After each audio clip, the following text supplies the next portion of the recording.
Halo, halo. Selamat bergabung di Akar Ilmiah. Sebelum mulai, kita dari Akar Ilmiah mau bilang pertama-tama terima kasih banyak. Sejak berdirinya kanal ini, kita sudah merasa senang sekali bisa berbagi perjalanan kita menggali ilmu dan mendapatkan respon yang baik dari teman-teman semua.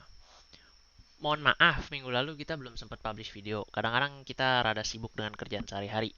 Dan juga kita sedang berusaha mencari cara baru untuk menyediakan konten untuk kita semua.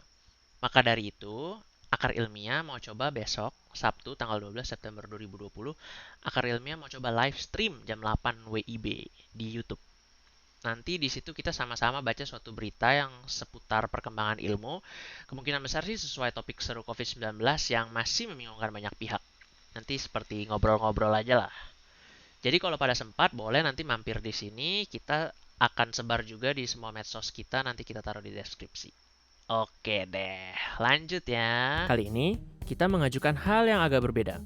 Kita mau memaparkan gejala-gejala pada orang yang terkena COVID-19. Dari mana kita menggali ilmu ini? Bersama-sama, kita akan ajukan yang pernah terpublikasi di jurnal ilmiah dan menyampaikan pembahasan singkat yang relevan. Kita akan menaruh timestamp di tiap gejala kalau ada yang ingin mencari langsung ke gejala yang mereka paling penasaran. Video ini memakan waktu dan energi yang lumayan, sehingga kami sangat berharap sekali teman-teman bisa like dan subscribe, serta sebarkan seluas-luasnya jika dirasa membantu. Tapi tentu karena keterbatasan waktu, video ini tidak bisa membahas semua gejala yang pernah kita dengar. Maka, kalau ada bagian tertentu atau ada yang ingin didiskusikan lebih lanjut, tolong tuliskan di komen ya. Di awal, kita ingin mengingatkan dan mencatat ke dalam sukma bahwa setiap orang memiliki susunan genetik, kebiasaan hidup, dan kondisi tubuh yang berbeda-beda. Makanya, walaupun penyakit memiliki perjalanan yang familiar, namun manifestasi bisa sangat beragam. Misalnya, amit-amit Prof. Akar kena COVID, bisa berbeda kalau dibanding dengan tetangganya Prof. Akar yang amit-amit kena COVID. Baiklah, yuk kita mulai. Pertama, menurut publikasi ini, paling banyak awal-awal orang terkena COVID-19 merasa demam. Demam itu adalah peningkatan suhu tubuh yang dilakukan karena beberapa alasan. Salah satu yang paling sering didiskusikan adalah peningkatan suhu tubuh tersebut untuk membantu menciptakan lingkungan yang tidak nyaman untuk patogen. Namun, semakin banyak kerusakan dalam tubuh juga dapat menyebabkan bocornya kimia tubuh yang menyebabkan peningkatan suhu tubuh juga. Gejala-gejala seperti nyeri otot, sakit kepala, pusing-pusing juga sering dilaporkan dan dapat dijelaskan dengan terganggunya keseimbangan kimia dan sel dalam tubuh.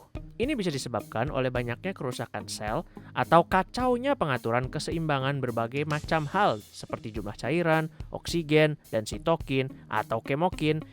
Mungkin kita bisa kategorikan ini sebagai gejala masuk angin. Kemudian, ada yang melaporkan tidak bisa mencium bau atau anosmia. Artikel ini melaporkan sebanyak sekian persen orang positif COVID-19 melaporkan tidak bisa mencium bau. Kenapa? Artikel ini menyarankan bahwa virus tersebut dapat masuk dan merusak sel syaraf dan menghambat penyaluran stimulan aroma. Dekat-dekat hidung ada laporan gejala COVID-19 yaitu konjungtivitis atau radang lapisan luar mata. Artikel ini melaporkan kasus tersebut. Sementara, artikel ini menunjukkan bahwa dalam setting eksperimen, SARS-CoV-2 memang dapat menginfeksi masuk ke dalam sel lapisan mata tersebut. Berikutnya yang dapat dilihat adalah ruam atau merah-merah di kulit. Artikel ini melaporkan gejala tersebut di beberapa pasien, namun belum ada penjelasan pasti penyebabnya. Gejala berikutnya adalah batuk-batuk. Artikel ini menyebutkan batuk adalah gejala yang paling sering muncul. Virus ini menggunakan salah satu reseptor yang umum ada dalam sel-sel di saluran nafas. Ini juga lah yang menjadi salah satu sumber penyebaran virus ke orang berikutnya, karena virus tersebut dapat keluar dengan batuk orang yang terinfeksi. Artikel ini menunjukkan bahkan seberapa jauh batuk bisa menyebarkan droplet yang mengandung virus. Semakin ke dalam, dilaporkan merasa sesak. Virus ini masuk ke dalam sel di sepanjang saluran pernafasan. Semakin tinggi muatan virusnya, lama-lama sel tersebut rusak dan menyebarkan virus ke sekelilingnya. Semakin banyak sel yang rusak, ada dua efek awal.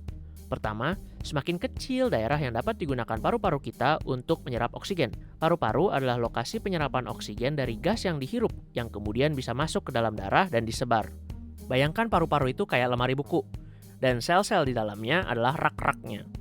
Biasanya, dengan rak tersebut, kita bisa menaruh 50 buku dengan rapi dan tidak rusak. Namun, paru-paru rusak seperti lemari ini tanpa rak. Dengan rapi, kita hanya menaruh 10 buku. Tentu kita bisa masukkan 50 kalau dipaksa, tapi tidak bisa rapih dan bahkan merusak buku tersebut. Tidak selesai di situ saja. Rusaknya sel dapat menarik lebih banyak kimia dan sel lain yang menumpuk dan menyebabkan penumpukan cairan yang abnormal. semakin merusak lagi lapisan-lapisan paru-paru dan jauh menurunkan kemampuan penyerapan oksigen. Bahkan di artikel ini ditunjukkan tampilan paru-paru ground glass appearance yang menunjukkan buruknya keadaan paru-paru sebagai salah satu efek buruk infeksi COVID-19. Agak ke bawah dilaporkan dapat menyebabkan diare atau gangguan pencernaan. Hah, kok bisa? Menurut laporan ini, reseptor ACE2 juga ada di sel-sel saluran pencernaan, sehingga virus itu bisa ke sana dan menyebabkan penyebaran juga. Bahkan, artikel yang ini melaporkan kemungkinan penyebaran fekal oral, kayak penyebaran penyakit cacingan loh.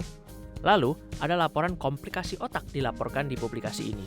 Harus dicatat dalam-dalam ya, artikel ini hanya menyebutkan beberapa pasien COVID-19 menunjukkan manifestasi kerusakan di otak menyerupai stroke.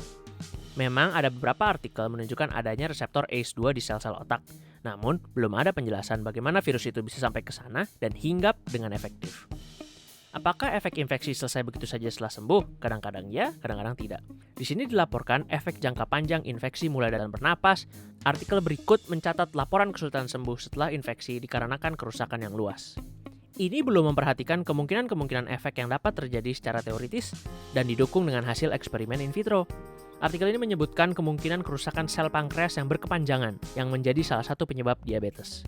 Mohon dicatat dalam sukma bahwa publikasi seperti ini hanya menunjukkan kemungkinan in vitro, sehingga perlu kita ikuti terus dengan teliti untuk aplikasi dalam kehidupan sehari-hari dan dampak pada populasi manusia yang nyata. Kesimpulannya, ini adalah virus baru. Saat ini kita menghadapi tantangan di semua sisi. Kami di Akar Ilmiah termasuk Prof. Akar mengerti sekali sulitnya dihujani berbagai cerita dan keluhan dan kesulitan. Tapi kami dari Akar Ilmiah selalu berharap bahwa bersama-sama melangkah seirama dengan perkembangan ilmu dengan disertai diskusi yang seru, kita bisa terus mencari ilmu sampai ke akarnya. Terima kasih, saling menjaga ya teman-teman.